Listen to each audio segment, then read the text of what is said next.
Hello，各位網迷，大家好啊！我係細 B，多謝收聽收睇我一個賽馬節目頻道。今條片咧係我第10條片嚟嘅，咁多謝大家支持先。咁嚟緊聽日嘅賽事咧就喺沙田度上演嘅，有10場賽事，總共有2泥8草嘅，草地咧就用絲蘭作賽嘅。咁未同大家分享我嘅心水之前咧，就溫顧翻佢上次提供嗰3匹馬打俾大家個成績啊，分別就係暴風雷，佢跑第2嘅，跟住就另一隻標誌亮子跑第3，跟住最尾嗰隻就係至尊貴寶跑第1嘅，咁成績都雖然幾好，跑1、2、3名，但係咧熱門就係冇乜錢分。希望今次介紹啲馬匹咧比較有啲分頭啊！今次我都會介紹3匹馬俾大家作為馬膽嘅，睇下大家啱唔啱心水啦。咁事不宜遲啦，咁我逐場為大家去提供我啲心水啊！我第一隻心水咧就跑第1場嘅5班1200米草地賽事。咁呢樣賽事咧總共出馬係12匹嘅。我嘅心水推介就係1號嘅賢心星，呢匹馬就隸屬阿方卡伯馬房嘅，5歲嘅澳洲 PPG 金將嘅騎師咧就係阿黃志雲去騎嘅，孭130磅，排第4檔。呢隻馬嚟香港咧總共跑過13次，有1 win 1 2 T 嘅成績。咁同程咧就跑過3場，咁咧就上一場咧。對上一仗咧就喺路程跑嘅，跑入1 T 嘅成績。至於絲蘭呢個同程咧就跑過2次，都暫時未有表現嘅。人馬方面合作過咧1次喺法谷1200米草地賽事，咁咧嗰場賽事咧跑4班賽，咁佢就跑入第4名嘅，表現都尚算 OK 嘅。咁至於騎練合作啦，今季咧徒弟仔都 OK 啊，合作過16場。有3面2披嘅成績都算理想嘅，暫時。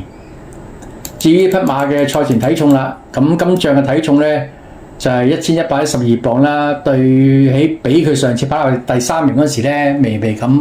輕咗3磅，保持得到嘅。咁而家呢隻馬嘅評分咧就40分，評分上咧就相對有利啊！以呢匹5歲仔嚟講，因為佢上季喺布文胯下咧評40分都贏過馬嘅，喺5班。咁今季咧亦都喺41分嗰時咧入過位置嘅。咁相對之下，佢上次跑完之後仲減咗1分，相對有着數嘅。今仗佢雖然孭130磅，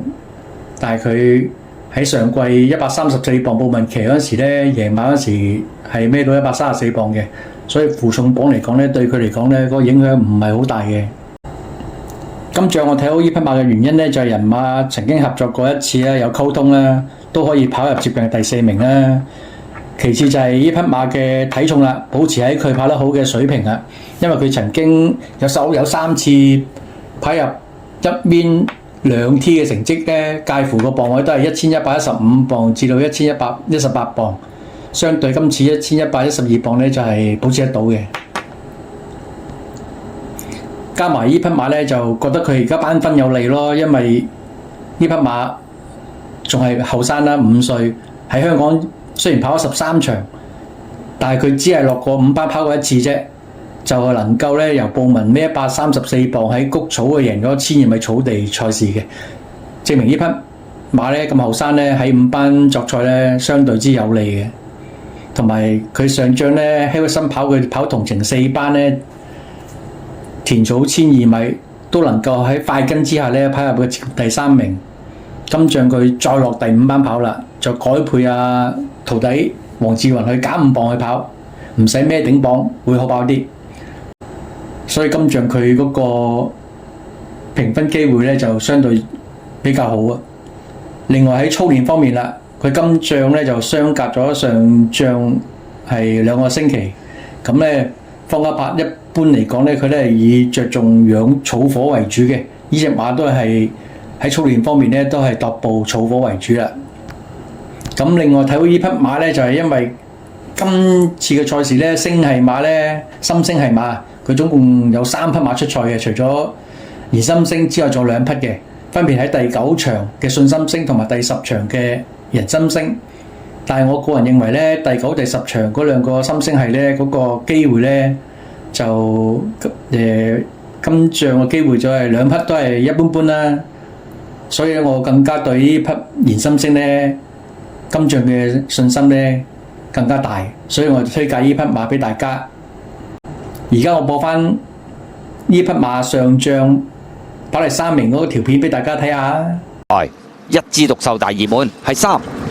好，你一起步嘅時候啊，標誌極光藍眼罩相當快閘啊，埋邊呢，咁啊仲有時時感恩啦，咁啊出邊走上去有燃心星啊，橙帽第4位金風萬里，第5位粉紅衫勇敢孖寶啊，最出仲有枕頭之星啦，外邊綠衫紫色眼罩仲有碎渣，內欄藍衫白嗱呢個藍帽白衫呢就快樂之友啊，後邊嗰啲馬啦，海陸寶呢就響尾綠島啦，黃衫嘅，外邊仲有馬鳳凰啊，後多少個馬匹啦，先有呢隻呢就好精神啦，快步流星啦，暫時殿後。甜蝦女嚟噶，好啦，咁啊轉緊彎中間啊，前面金風萬里直情啊帶咗出嚟添，內欄第2位燃心星啊，走翻出去外邊啊，標誌極光啊，3匹馬帶嚟咗少少噶咯，後邊噶嘛，咁啊內欄有呢隻事事感恩啦，中間枕頭之星啦，後多層仲有快樂之友啊，再喺馬群裏邊追啲就係呢隻好精神啊，最後200零米啦，外邊數入去，標誌極光，中間橙帽金風萬里，埋邊燃心星，最後100米到，標誌極光已經壓倒咗埋邊嗰隻呢，就金風萬里。燃心星響第3位，好精神進佔第4位，接近終點，終於都打開勝利之門啦！標誌極光啊，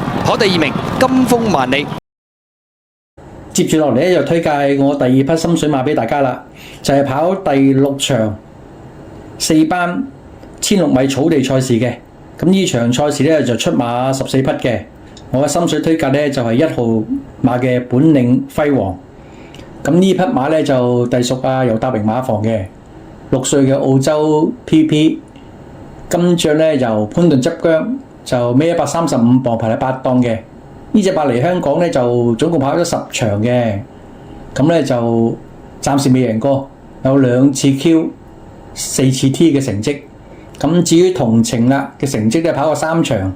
有1 Q 1 T 嘅成績。咁斯蘭跑道嚟講咧，佢呢個16米賽事咧就非常之耍家啊，跑過2仗。分別都跑入 QT 啊，2仗都喺度啊。咁人馬方面啦，咁潘頓曾經騎過佢1次嘅，咁都即刻可以跑入 Q 啊，即係證明人馬合作係非常之好啊。至於今季個騎合作啦，暫時合作過3匹馬都暫時都冇表現嘅，但係上季合作咧就成績都好 Q 人嘅，合作過18次，有6 win 4P 嘅成績嘅。咁呢匹馬排位嗰個體重啦，就係1068磅，對比佢上次跑入第4名嗰陣時咧，就重翻5磅。咁相對佢最近有表現嗰時1072磅，咁差唔多去到佢嗰個磅位啦。咁 keep 得非常之好嘅。咁評分方面，呢隻馬咧就而家就60分嘅，60分。咁咧就佢未贏過馬啦，但係佢跑位置嗰時咧，最高嘅分數都67分啊，所以評分上咧係有利嘅。咁金將嘅副磅啦，135磅，咁佢未試過孭咁重磅去競逐嘅喺香港，最重都係孭124磅嘅啫。但係咧就我翻查過佢嗰個資料咧，佢喺澳洲即係嚟港之前喺澳洲跑過幾場馬咧，都係孭131磅，都可以有贏馬同埋跑入位置嘅。咁希望佢呢個磅位對佢影響唔係好大啦。咁至於我睇好呢匹馬嘅原因咧，除咗佢人馬合作嗰一次跑同程16米賽事即刻可以入 Q， 即係證明人馬相當之合拍之外咧，嗰匹馬咧 keep 得嗰個體重咧 keep 得到喺佢嗰個持續有表現嗰個馬匹水平嘅，呢個係好現象嚟嘅。再加埋咧，呢隻馬嘅路程咧非常之專長啊，跑呢個16米田草斯蘭。雖然佢呢隻匹馬咧就嚟喺香港咧跑過10場都未能贏馬啦，但係咧佢嘅演出咧其實相當之穩定嘅，有2 Q 4 T 嘅成績。就算佢落第嗰4仗咧，都係跑5、6、7名，咁相對之下咧係比較穩定嘅。而匹馬金將啦，就係嚟香港咧第一次落4班馬跑咧，我覺得佢喺嘅對手嚟講咧，佢相對之金像係非常之有利咯。唯一就係驚佢孭135磅嘅頂磅跑，可能擔心少少啊。但係睇佢嗰個澳洲嗰個表現咧，孭131磅咧都能夠贏馬，同埋跑入位置咧，就我認為佢孭呢個磅位嚟講咧，影響唔會太大嘅。咁呢匹馬啦，喺賽後操練方面咧，就繼續咁加強打磨佢啦，同埋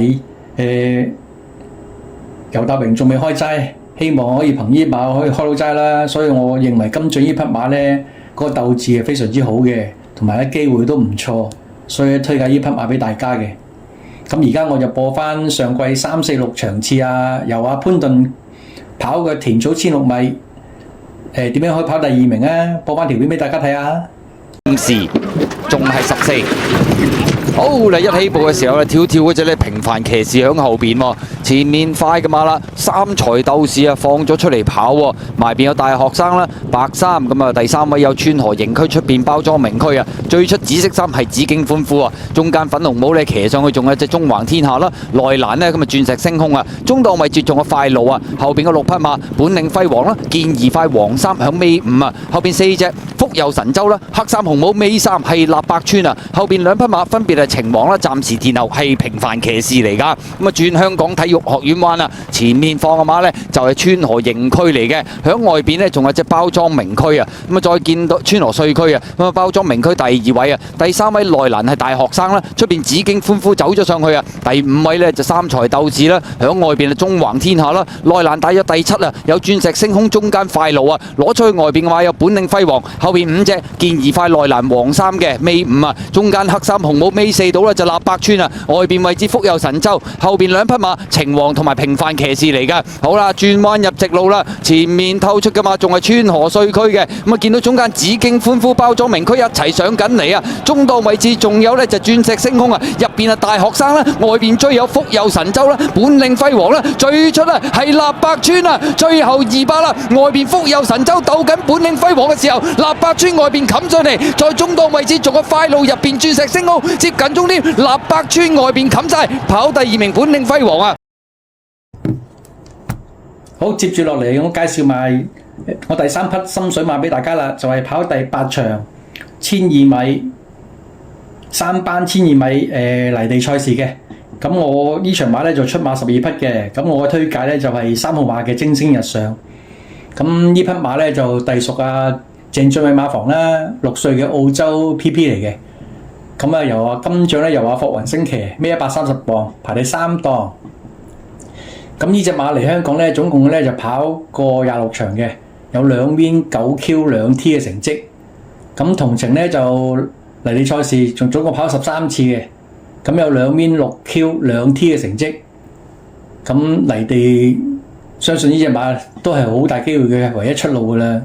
咁至於人馬合作方面啦，霍雲星騎去3次，有1次跑到係 Q 嘅。咁今季騎合作咧就合作過1次，就係呢匹馬啦，就係上將，咁咧就係輸咗嘅。上季咧合作咧就未有合作過嘅。咁金將呢隻馬嘅體重啦就1219磅，升翻12磅，就相當之個人認為相當之好嘅，因為點解咧？佢接近佢對上一仗跑入位置嗰陣時咧，由霍雲星跑入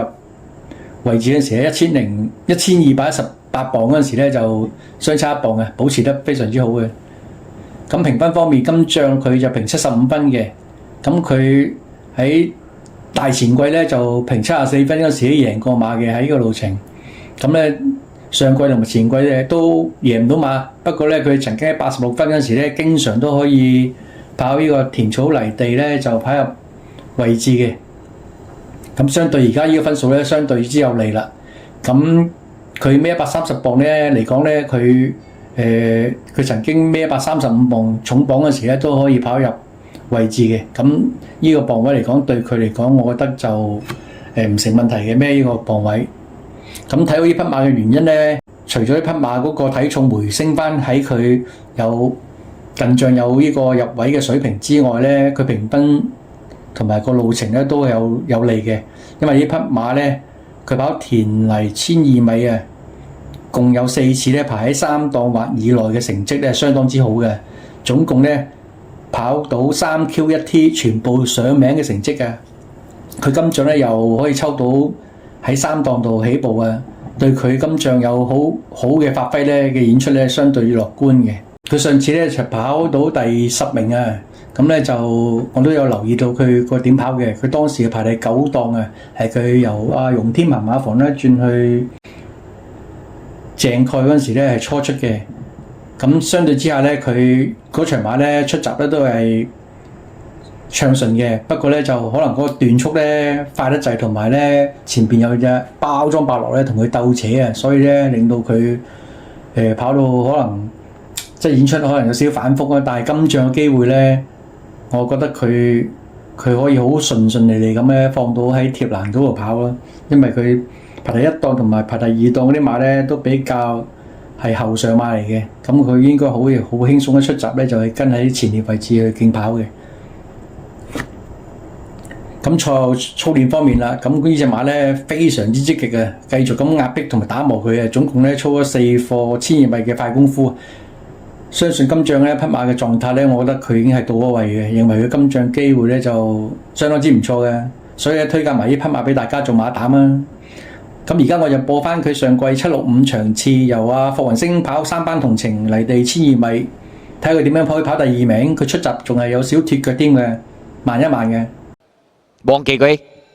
好，你一開閘蒸蒸日上慢咗啊！前面快嘅馬包裝伯樂扶搖世勁啊，響內欄就幸運星球啦，中間綠色眼罩綠衫走上去做隻假面騎士啊！第5位係北地烈馬，內欄第6位啦，走翻上嚟啊，蒸蒸日上啊！咁啊，再見到外邊係海船時光啦，黃衫尾5係勁先生啊，後邊4匹馬自跑得啦，魅力寶區啦，尾2係超開心啊，搖搖墮後嗰匹馬呢係醫神嚟噶。好啦，過晒呢個800啦，放咗出嚟跑嘅馬呢係包裝伯樂喎，第2位內欄幸運星球。外邊假面騎士啊，第4位內欄走咗上去就蒸蒸日上，中間北地烈馬，出邊呢仲有扶搖世勁啊，後多層嘅馬啦，大約第7位到啦，黃衫響外邊呢就勁先生，中檔位置綠衫粉紅帽走咗上嚟，仲有隻魅力寶區啊，掟咗去大外檔係海船時光嚟噶。好啦，最後直路啦，前面包裝伯樂拋嚟咗2個馬位啊，後邊嘅馬假面騎士唔轉腳喺呢個第2位，所以見到外邊追扶搖世勁又上翻嚟，蒸蒸日上又上翻嚟，內欄追仲係者呢就係自跑得啊，最後100零米。包裝伯樂仲有1個馬位優勢，內欄上嚟好勁啊，係自跑得，中間仲有隻蒸蒸日上，自跑得贏出呢場賽事，跑第2名嘅馬呢。好啦，今次咧我就提供呢3匹馬俾大家啦，睇下大家嘅啱心水啦。咁我自己私人咧都買咗一條為自己過關嘅，就揾呢3隻馬做膽嘅。咁睇下大家有冇同道中人啦？嗱，咁第一場咧我就用燃濕精做膽嘅，就拖4號發光發亮、6號富全寶馬、9號嘅中華威威同埋11號嘅鳳凰。至於第6場咧，我就用1號嘅本領輝煌做膽啦，就拖2號馬嘅瑞奇威風、6號馬嘅彭越、9號馬嘅長勝威龍同埋11號嘅林寶精神。至於第8場咧，我又用3號嘅蒸蒸日上做膽啦，就拖1號嘅得心之遇、6號嘅勁先生、7號嘅新意馬同埋12號嘅決一劍。1蚊注，都隻叫大樹啊，124蚊買。咁今次條片就講到呢度啊，咁祝大家身體健康啊，馬運亨通，下條片再見，拜拜。